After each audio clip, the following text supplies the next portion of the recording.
Oh, magandang araw mga kawalang lasa. Ito na, manganganak na ang aking alagang baboy na si First True Love. Nako, ay talagang kabadong-kabado ang inyong kumadrona. At talagang ngayon lang tayo makakapagpanak ng ganito. At ayan na nga oh, lumalabas na agad yung isa. Unang-una niyang anak, medyo nauudlot. Hindi ko nga rin alam ang gagawin mga kawalang lasa.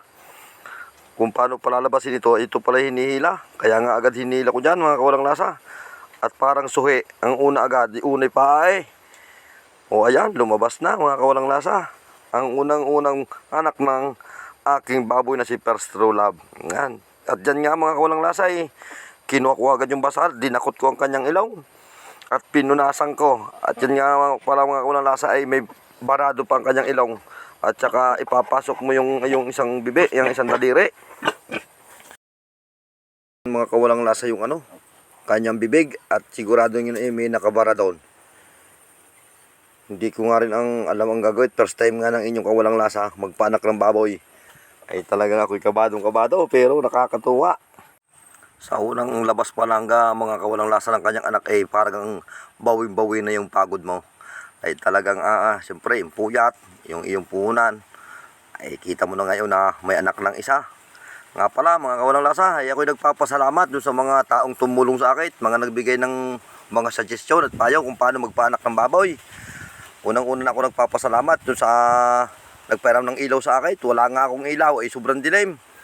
Kay Parin Paul, yan, kay Paul Glenn Makutong, maraming salamat pare sa pairam mong ilaw at talagang lumiwanag aking pagpapaanak kay First True Love.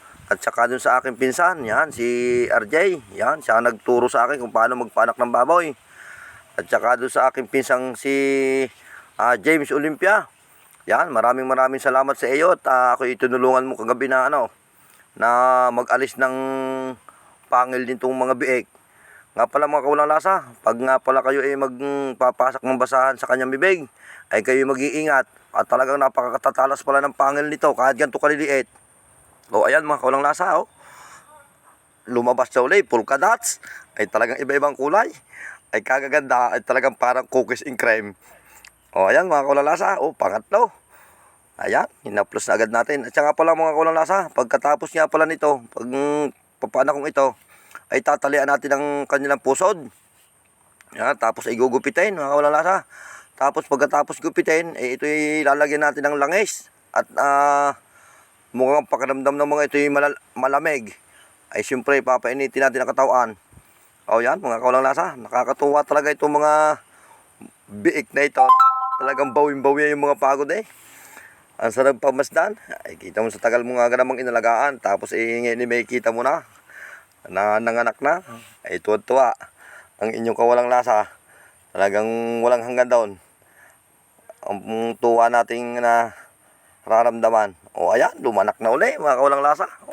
Dakot uli ang ang basahan at lamas uli ang ilong. At baka nga ito hindi agad panahinga. Ay talagang kailangan agad ipasok ang basahan sa ilong at saka sa bibig para makahinga siya mga kawalang lasa. O ayan nakakalimutan na tayo mga kawalang lasa. Yan yung baboy ko nga yan si First True Love ay nakaanak ng 10. Ayan ako di tuwan-tuwa ang inyong kawalang lasa ay 10 ang anak eh.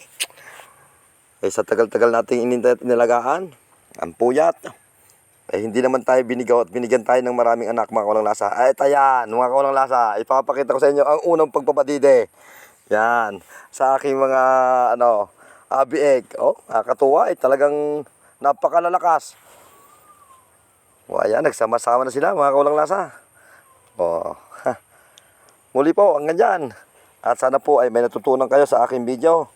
Kung may natutunan po kayo, please like, follow, and share mga kawalang lasa. Maraming salamat sa lagi niyong panonood at pagsuporta sa inyo pong lingkod na si Ganorns. Pag-utang, walang lasa.